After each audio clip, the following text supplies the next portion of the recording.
All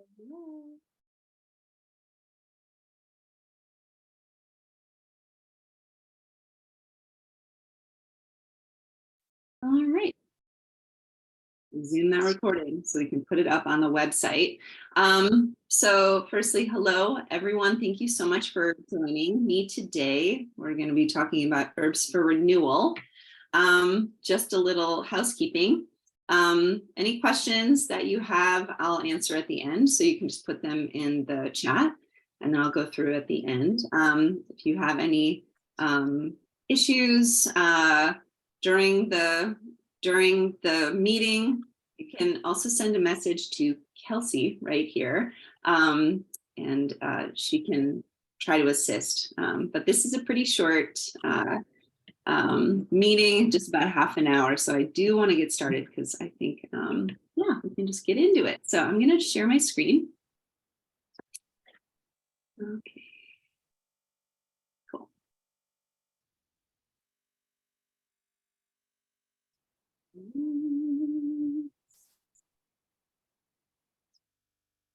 All right. Everybody see that?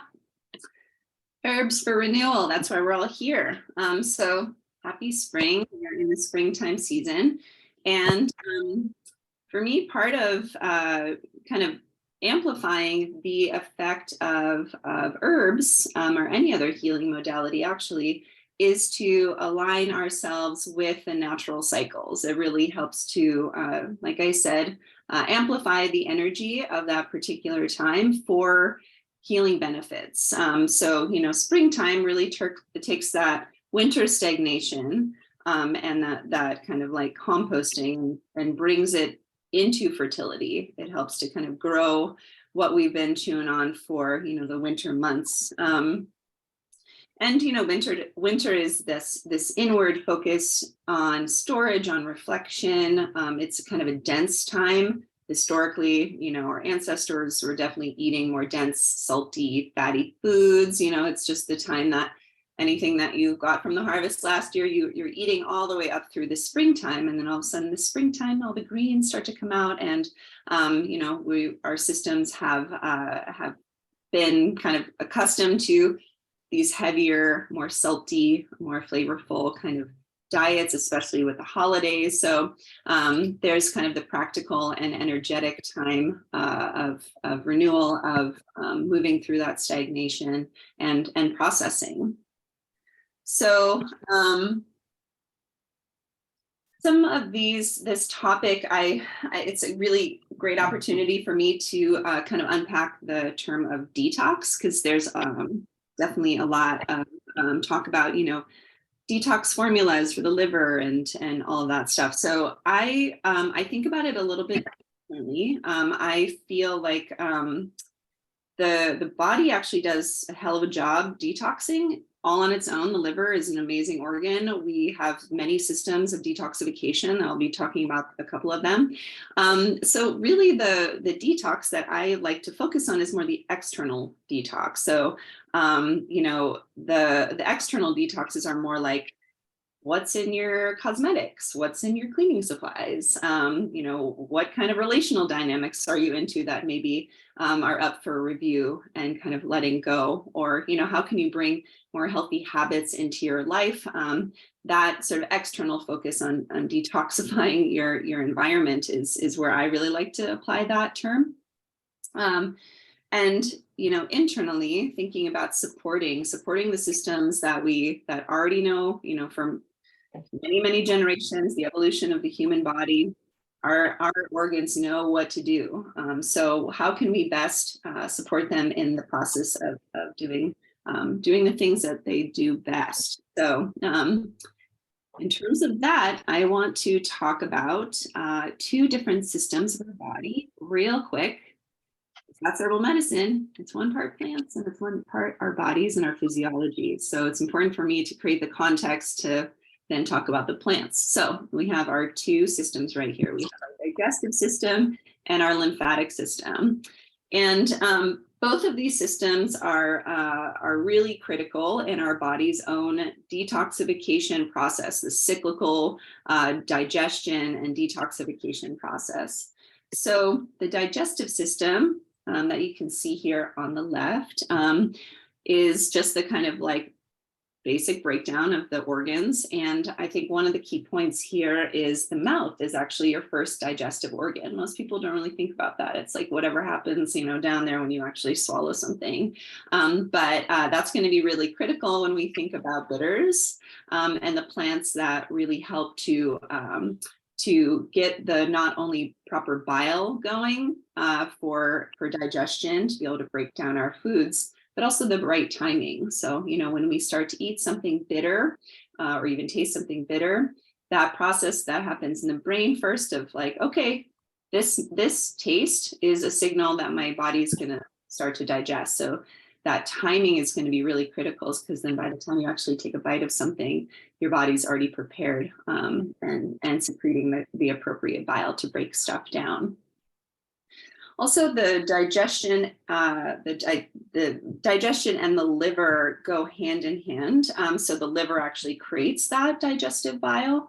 And the liver is critical in breaking down toxins in our bodies, nutrients, processing that waste, but also hormones. So this is why there's such a connection between hormonal health and the liver and digestion. They all kind of go together because the liver is ultimately breaking down toxins and hormones to be able to, get them out of our bodies. And if that process is interrupted, then we have hormonal imbalance. A lot of this is just estrogen dominance. So then we have all kinds of issues from acne to really intense PMS, et cetera, et cetera. So it's a part of a whole complex system. So digestion is key for that proper kind of balance and detoxification of our bodies.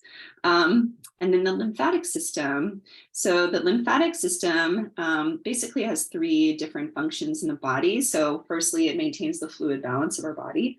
And then it also helps with the facilitation of absorbing and metabolizing dietary fats. And it's also, super importantly, the highway of the immune system. So it's kind of our like sewer system, but also with the addition of kind of flushing our bodies with immune cells, with white blood cells, to be able to kind of constantly go through this process of building up and cleaning out, building up and cleaning out. So the herbs that I'm going to be talking about all work with the digestion and lymphatic system in different ways. And these two systems, the digestive system and the lymphatic system, are both really, really key in the health of our skin. And that's because our skin is our biggest detoxification organ. So our skin can often become a map of the things that are kind of dysregulated in both of these systems.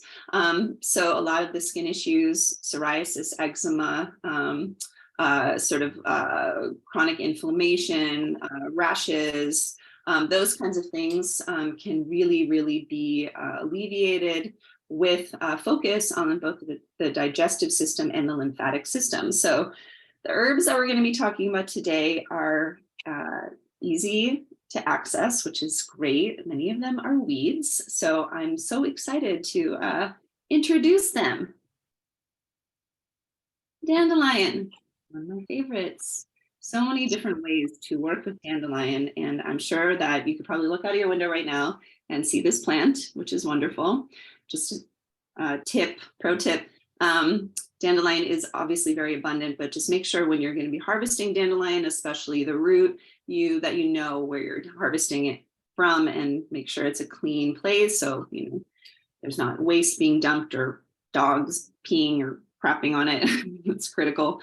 I've seen people, harvest dandelion in places where little, suspect places along dog walking trails. So I would not recommend that. So dandelion is a bitter. If you eat a little bit of dandelion leaf, you kind of start to salivate. That's what I was talking about before, having that the mouth is your first digestive organ. So when that bile starts to be secreted, that mouth watering, that's like your body being like, great, here it comes, I can't wait. So this is also hepatic. So this is relating to the liver. So an herb that really strengthens or is a tonic to the liver. And it also, dandelion promotes the flow of bile from the gallbladder. So that's really critical in the proper digestion. So, and then the spirit medicine of dandelion, because when we think about renewal, yes, we're talking about physiology in our bodies and the ways that we can take in herbs, but we're also kind of thinking about it more metaphorically. How do the kind of more psychological, emotional, spiritual stuff that we've been chewing on in the wintertime, how do we turn that into compost for the renewal and regrowth of our personal lives in our day-to-day? So dandelion is the spirit medicine of this plant is really helpful in reframing our limitations, and what might look like a limitation can actually be sort of a portal into growth. Dandelion on the spirit level also really helps us break up rigid thinking or rigid places, and again, for that fluid movement of thoughts, creativity, ideas, really helps us break things up so we can kind of eventually let them go. So the leaves of dandelion are really high in vitamins and minerals, especially potassium. And the bitter aspect of dandelion leaves are really excellent at the start of a meal, because again, that timing, you're sending the signal, get ready to digest food. So a little salad, regratsolata, that's the Slovenian style. You eat that at the beginning of a meal. So bitters, having dandelion greens, part of your salad is a really excellent way to promote proper digestion.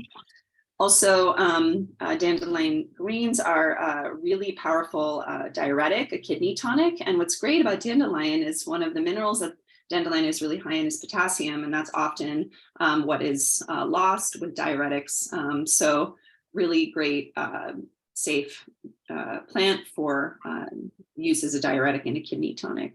Really excellent for water retention. That's sometimes related to heart problems as well. So then we also have the root. The dandelion is a very generous plant.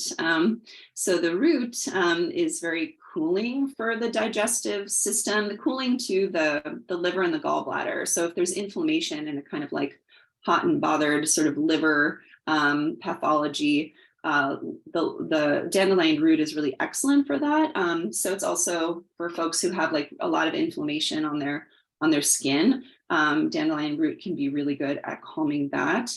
And also the dandelion root contains inulin, which is really excellent for the flora and fauna in your gut. It's a prebiotic. So it's kind of the food and shelter really of those good bacteria that are teeming around in your gut.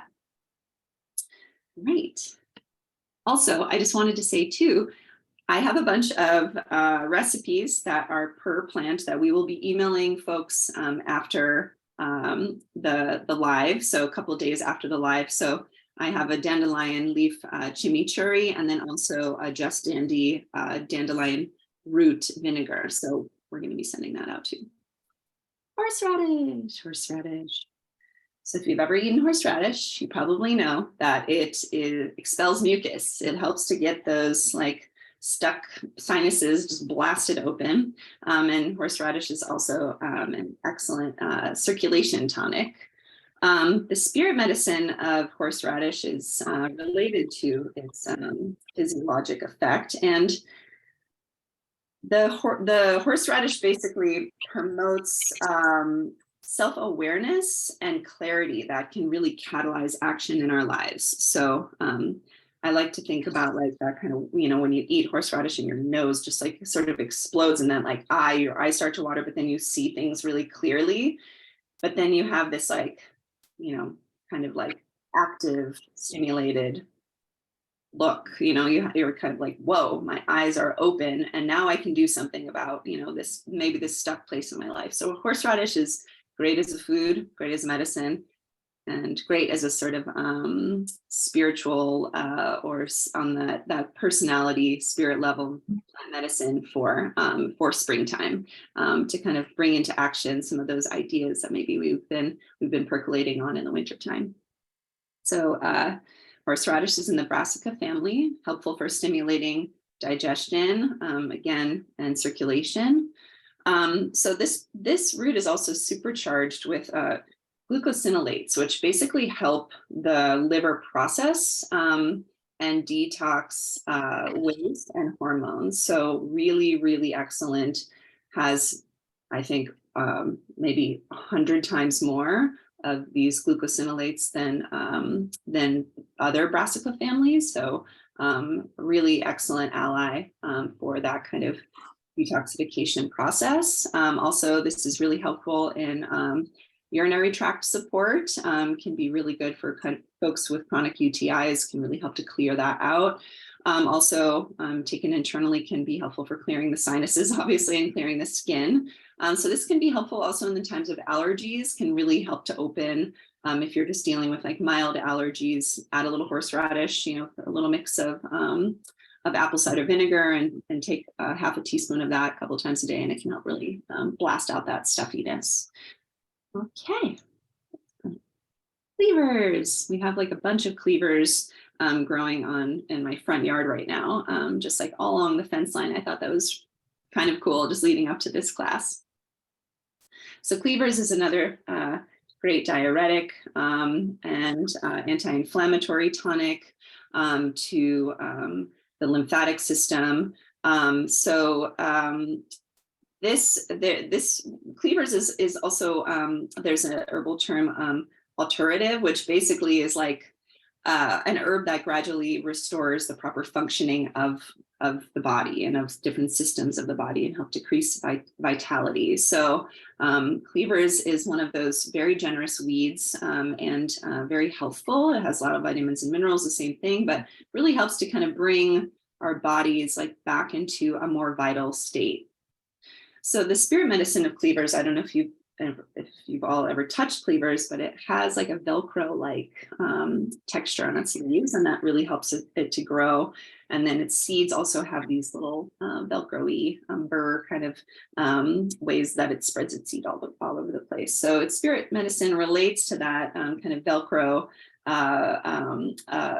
texture of its leaves, and it really helps assist around issues of attachment, and that could be anxious attachment, avoidant attachment, but basically helps us to release belief patterns that kind of keep us stuck in unhealthy attachment dynamics, and can kind of help us move through that so we can, again, kind of come into a better vital place of, knowing where we end, another person begins, but also being able to create more healthy kinds of attachment.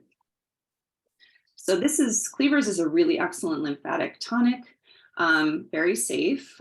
So really excellent springtime tonic, and can be helpful for folks who have swollen glands. Like if you've gotten sick for a long time, can really help to move that residual kind of blockage out.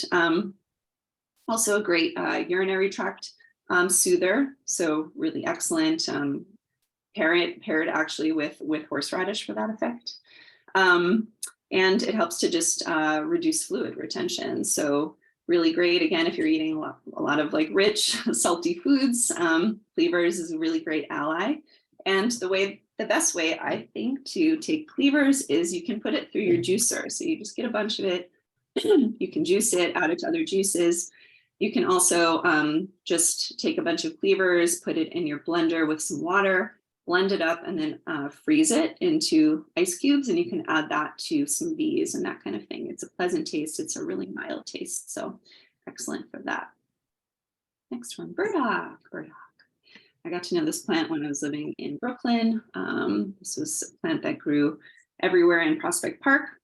So another great tonic plant. The root is really nutrient dense and also a good diuretic. This is kind of like, thematic, the lymph, the springtime, the kind of mover of the lymph and letting it go through liquid. The spirit medicine of burdock is really interesting. It really helps to release anger, bitterness, like grudges, those things that kind of go deep and dark and kind of hang out there. They seem to have a lot of that grab. Burdock can be really an excellent ally in just letting that stuff go, especially when it gets in the way of our happiness on some level or another. So the roots are also a great digestive tonic. This root, like dandelion root, also contains a lot of inulin, great prebiotic. The root has also been used to aid the body in help in releasing heavy metals. Also great sort of assistant to folks with a lot of inflammatory conditions on their skin. So taken internally for eczema, certain kinds of psoriasis, and another tonic to the lymphatic system. And the other great thing about burdock root is it's delicious. It's delicious. It's super easy to eat. I will be including my recipe for burdock pickles, and I could eat pounds of burdock at one time. So you can also grow it. It will take over your garden, but you can grow it. Really generous plant. Okay, and then I have one more, nettle.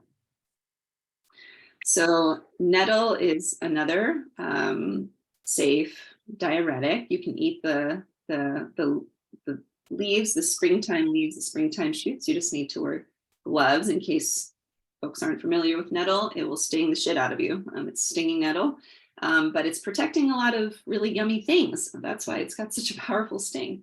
A good astringent and just a tonic plant. If you think about, the ancestors who were living around nettle in Europe, especially after long winters, the first greens that would be showing up, nettle, super nutrient dense.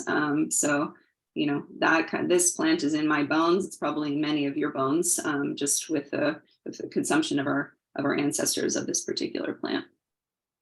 So I love the spirit medicine of nettle. It really connects us with our deep value when we're feeling kind of pushed around by the world or by others. It's helpful for when we're feeling criticized or bullied, even if we're feeling it or if it's literally happening, or a combination of both. But if we're just feeling kind of down, the world is kind of against us. This really, the spirit medicine of nettle really helps us stand up for ourselves and from a place of recognizing our inherent value. So this is a potent, nutrient-rich food. In Slovenia, they actually take nettle leaves and rub their arthritic joints with it as a sort of counter irritant, and Slovenians swear by this method. So can be used in that way, and does actually help alleviate the pain of arthritis. Internally, taking it internally helps to regulate blood sugar. And then the roots and the seeds also are used in promoting prostate health. So this plant grows like crazy on the west coast of California. The Pacific Northwest coast of both California and above. Really likes kind of more wet conditions. Where we live in Nevada City, we have to cultivate it, but it does like wet areas, and also grows all over the Midwest as a weed and the East Coast. So a lot of times people are trying to get rid of nettle. So that's why herbalist, you show up there, you're like, I'll take it. And I have a recipe for my green man soup, which is a whole lot of nettle, because this is one of those herbs. If you could eat it on a regular basis, it's such a powerful tonic. It's one of the most nutrient dense foods that we have. So that is my herbs for renewal. I'm going to stop sharing so I can see your faces, and I would love to take any questions that people might have. Okay, I'm just looking at here. This is the plant that grows in most places as an invasive weed. So most of the plants I talked about that are weeds are, yes, grow in many places: burdock, dandelion, cleavers, and I would probably put nettle in that category as well. It just likes a little bit more of like wet conditions, but all of the rest of them are pretty invasive. So it's great to make medicine with plants that are so generous in our landscapes. Any other questions? Hi, Rachel. Hi. I can't get my chat to work, so I thought I'd chime in, but I've never heard of cleavers. And I'm wondering where I can get that. I live in Santa Barbara. Yeah, let's see. It might be growing. It might be growing around you. I'm actually pretty sure it will be growing around you. If you just do some research on what the plant looks like, and if you have a local herbalist or like a wild plant group or anything like that, that's where I would say to check, because most folks who are botanically inclined will know and can show you, and then you'll never forget it, because it also has this particular texture that is like Velcro. So it's easy to find in that way. Okay. And one more question about nettles. Yeah. I've had it before and I've definitely foraged it in safe places, but you were saying the stinging nettle, Mhm. do you juice it? Is it okay to just eat straight because of the pointy parts, or what do you suggest is the best way to ingest nettles?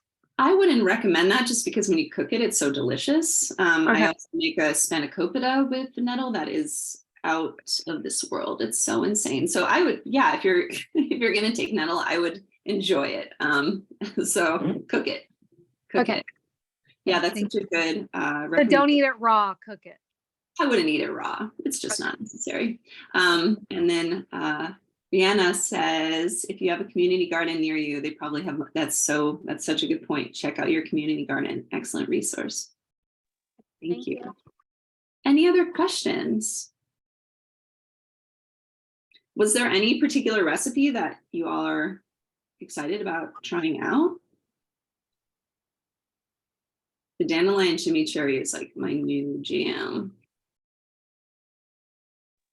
I put a question in the chat, Rachel, about dandelion. I drink Dandy Blend, which is mostly burdock and dandy, and I do it year round, sometimes like 3 or 4 cups a day, which keeps me off the coffee, which is great.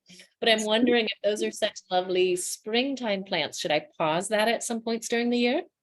I don't think so, because the herbs that are in Dandy Blend, they're pretty cooked. You know, they're kind of cooked and broken down so they get that smokiness. So I think you're good. I think you can just add on top of drinking the Dandy Blend. I wouldn't want to take that away from you anyways. So no, you're good. I think you know, there's that like the freshness of, you know, the dandelion greens, you know, incorporating that. But totally stick with your Dandy Blend all year.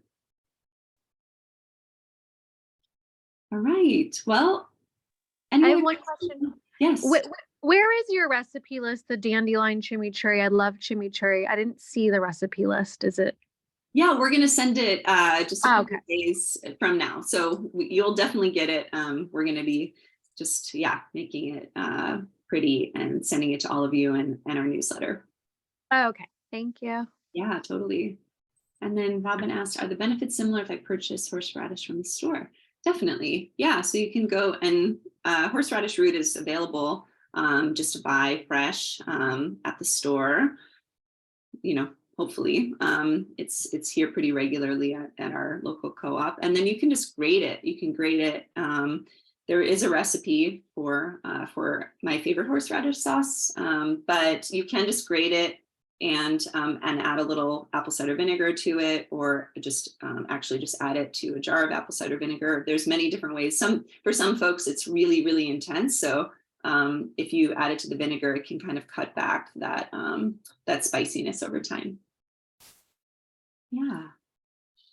Well, thank you all so much. If you have any more questions, please just email us, and we will get back to you with some answers. But I hope that you all just enjoy the springtime, and I hope that this was helpful. And yeah, look forward to those recipes. Thank you. Okay, thanks so much. Take care, everyone. Thank you. Thank you. Bye.